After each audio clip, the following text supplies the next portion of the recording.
జై శివాజీ. మనకు ఈరోజు ఇంత ఘనంగా శివాజీ మహారాజ్ జయంతి ఉత్సవాలు ఈ గొట్టిముక్కల గ్రామంలో జరుపుకోవడం చాలా ఆనందంగా ఉంది. ఇది మన కోసం కాదు, ఇది మన భారతదేశం కోసం ఒక ధర్మాన్ని నిలబెట్టిన మన శివాజీ మహారాజుని ఇవి ఇంత పెద్ద ఎత్తున గుర్తు చేసుకోవడం చాలా చాలా అవసరం.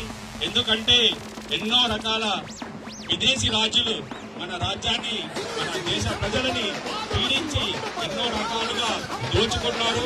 వాళ్ళందరినీ నాశనం చేయడం కోసం కాదు, ఈ భారతదేశ ప్రజలను రక్షించడం కోసం మొఘలు రాజులను